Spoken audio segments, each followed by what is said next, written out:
All right, good morning, everyone. And once again, thank you so much for joining. We are glad to have you here with us today to learn more about the Chicago Design Challenge. So you'll see here our agenda for our time together this morning. We'll share more about A Better Chicago's mission and model, then shift to an overview of the Chicago Design Challenge, followed by addressing key questions and next steps. Thank you for submitting questions in advance. We'll be sure to address them today. Should you have any additional questions come up for you, we invite you to ask them throughout the session using the Q&A button. We'll follow up with answers to your questions after today's webinar, either directly via email, or we will incorporate them into our frequently asked questions page that you can find at chicagodesignchallenge.org. So before diving into the content, we'll pause for some introductions. So my name is Marshana Pace, and I serve as the Portfolio Growth Manager. I lead A Better Chicago's efforts around identifying and assessing candidate organizations, and I have been on the team for a little over a year and a half. And next, I'll pass it off to Kelly. Hi, I'm Kelly Jones. I'm our Chief Investment and Strategy Officer, and I've been with ABC since 2016. I've played a couple of different roles at ABC over the past 5 years, and in my current role, I oversee all of our investment work as well as supporting our organization-wide strategy. Wonderful.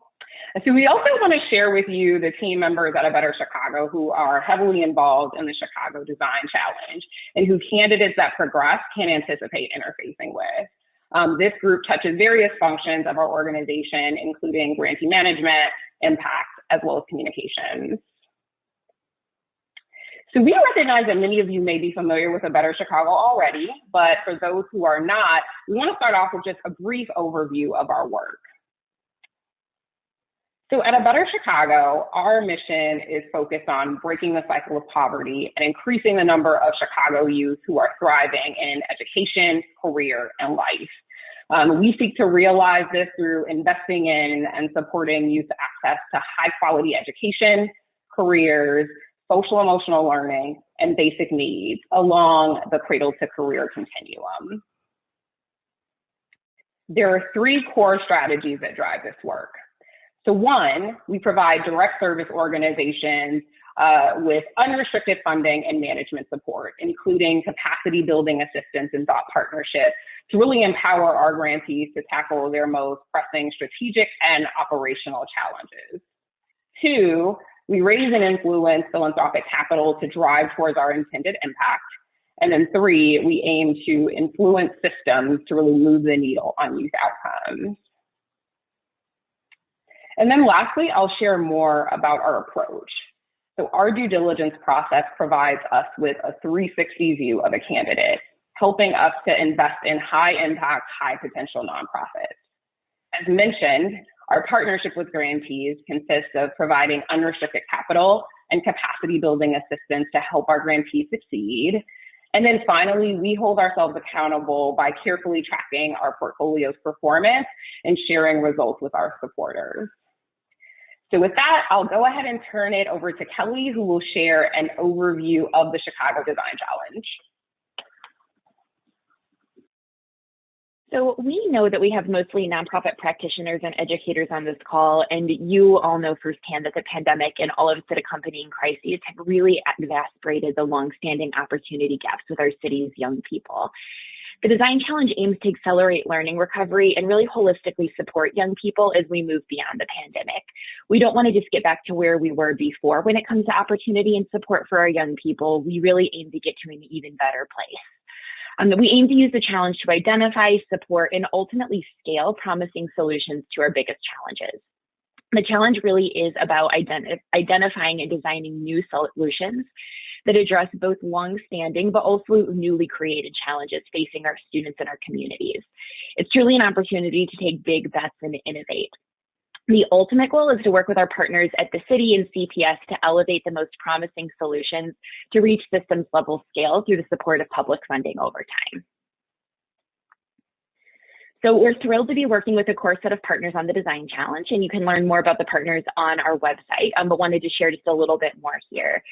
So A Better Chicago, we're going to serve as the grant maker and lead fundraiser for the challenge. We'll be managing the application, the vetting and award process, and then we'll also serve as the primary relationship manager for grantees once they come into the portfolio through the design challenge. The Chicago Public Education Fund is going to lend its experience in supporting youth-centered innovation to assist prospective grantees, especially those who hope to work in partnership with educators in schools. UChicago Education Lab will serve as an advisor during the selection process and also provide strategic data analysis and technical support on data and research to grantees and core partners, both during the design phase, but also when we begin to implement and execute this fall.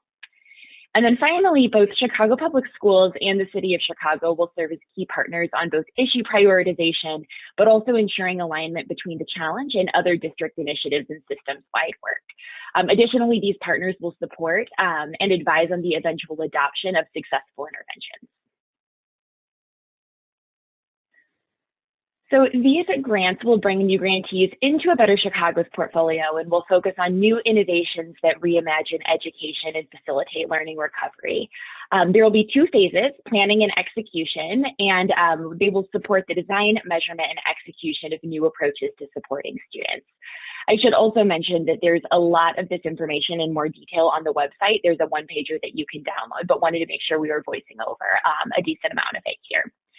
So first, for planning grants, selected grantees will receive a planning grant along with design support and capacity building resources to fully plan and design their interventions over the summer.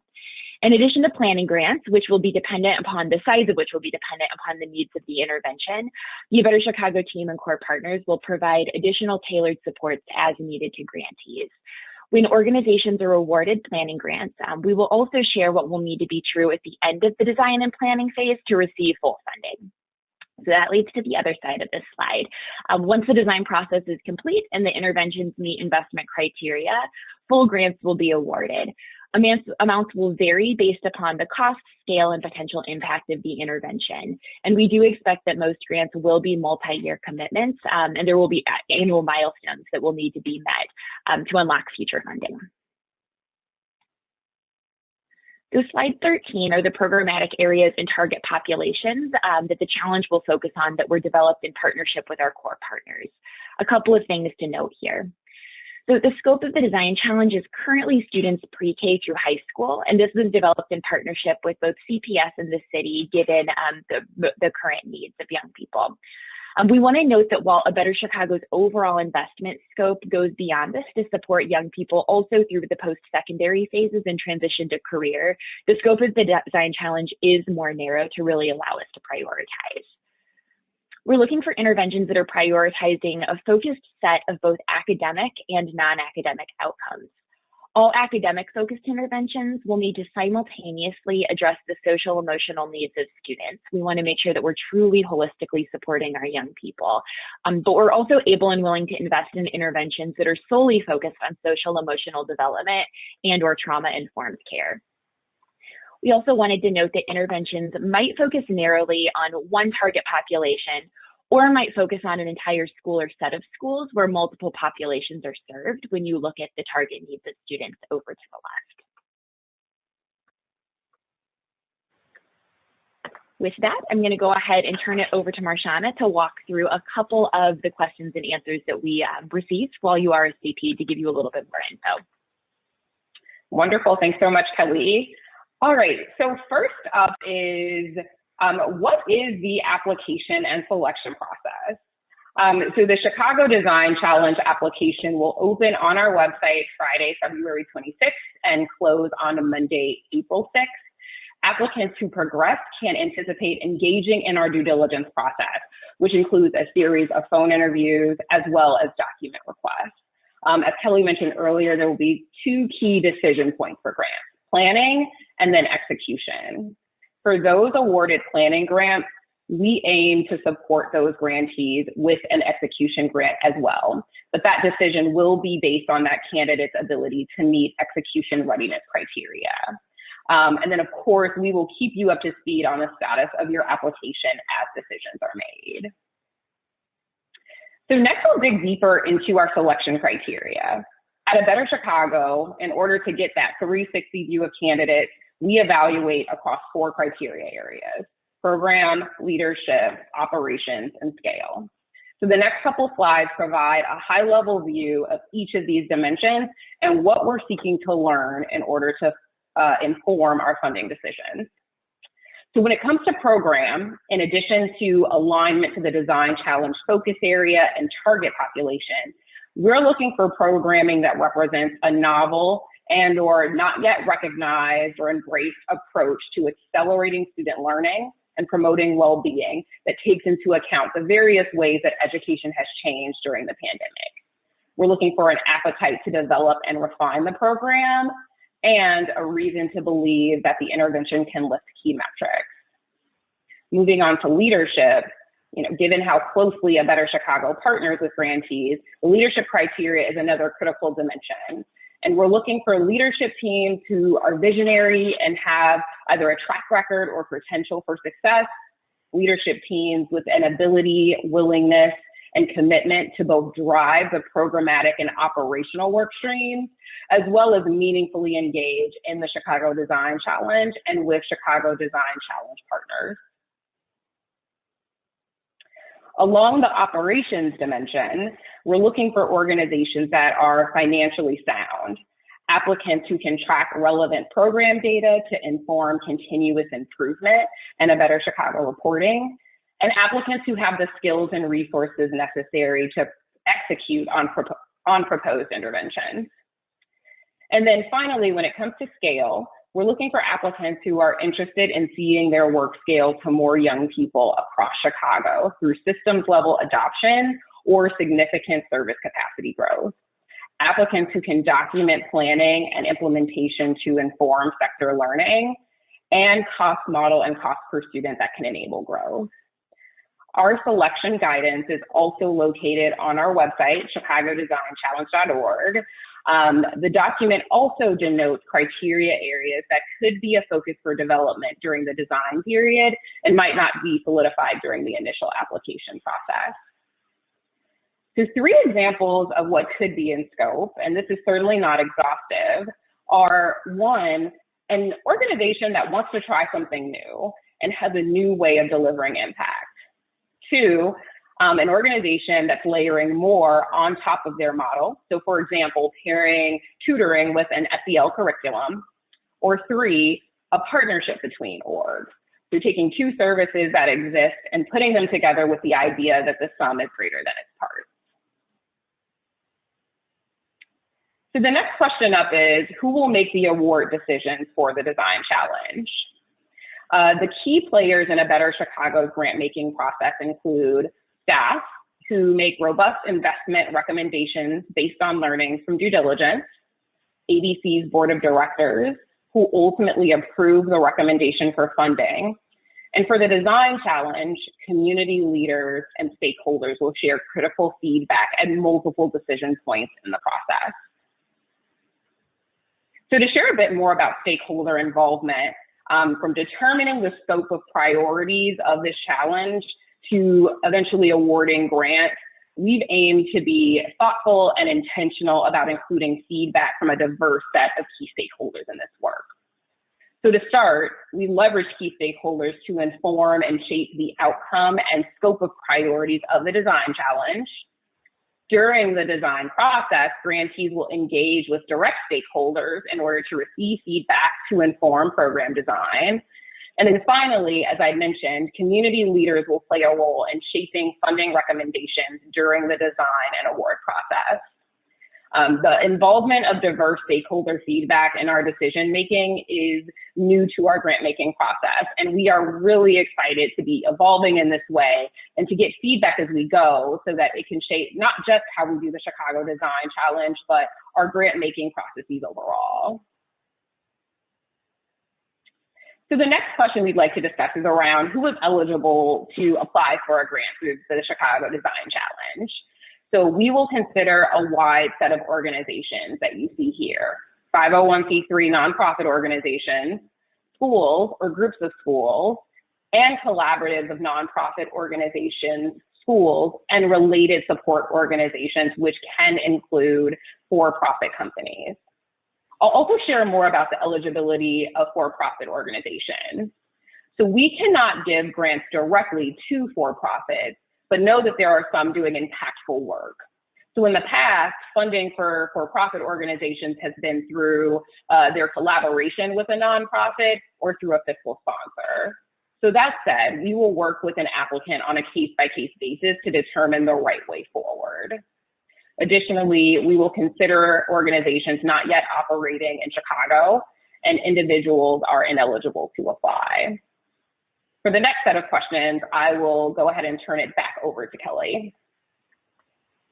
Thanks, Marshana. And I will just add that we are able to consider funding programs that serve students in both the city of Chicago, but also the collar counties. And we'll be sure to add that to the FAQs on the website as well. So on slide 21, we'll talk a little bit about the reporting requirements for Design Challenge grantees. So understanding impact is core to Better Chicago's model and will also be a really important aspect of the Design Challenge. We're absolutely thrilled to have U Chicago Education Labs as a partner to both help ABC understand impact, but also to advise our grantees as they understand their impact as they execute and evolve their interventions. The 3 questions here really highlight what we'll aim to be able to answer with data collected, and we'll work with each selected grantee to make sure this is tailored to individual context. Ultimately, our goal is to find interventions that can be scaled at systems and institutional levels, and we know that data will be critical in making this a reality. So ongoing support is also core to our model at ABC, and grantees coming into the ABC portfolio through the Design Challenge will have the benefit of working with our core partners to ensure interventions are ready to execute in the fall. So Education Labs will advise on both metrics and data collection. The fund will be available to support both school-based design, but also helping organizations that need to find partner schools to execute, make those matches when necessary. And the Better Chicago team will work to provide support throughout or using our bench of vetted management support providers to meet any additional grantee needs during this summer.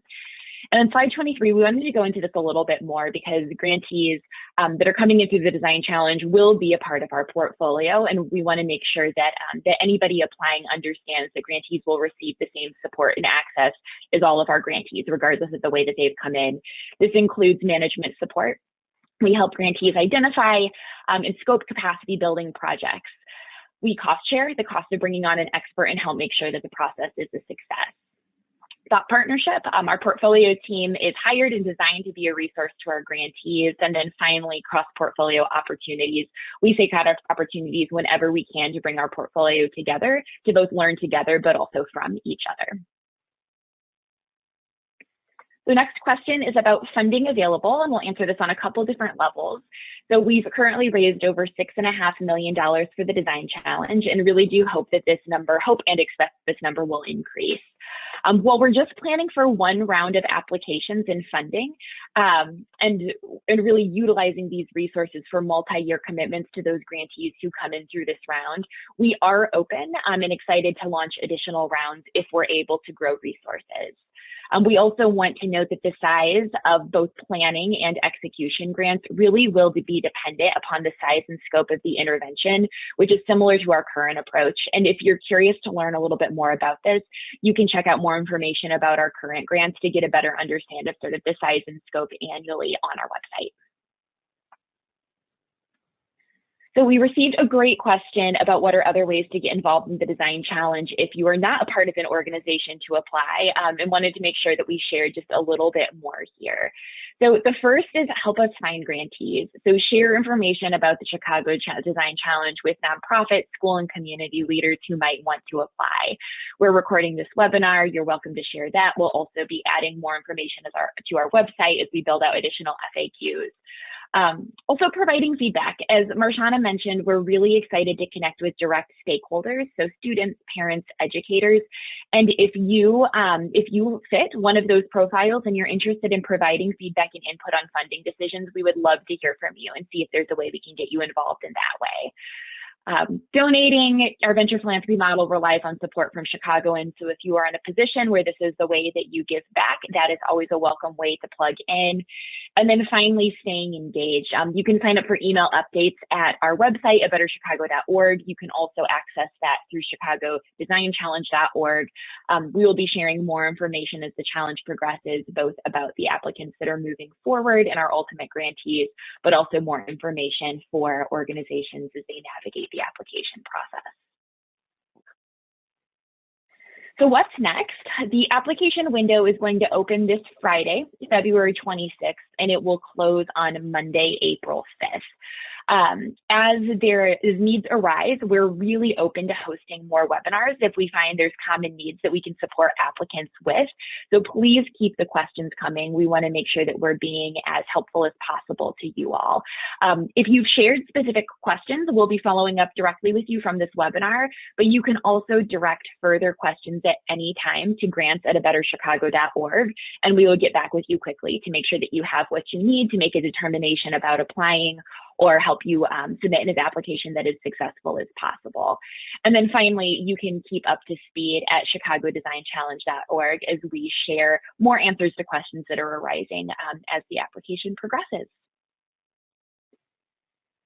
So with that, we are going to head and close out this morning. We hope this gave you a little bit more information about the challenge. As we've said a couple of times, please keep the questions coming. We are more than happy to connect with you one-on-one to answer questions about your specific application, just to make sure that you have all the information that you need. But we are thrilled to get to know many of you and work with you during the application process.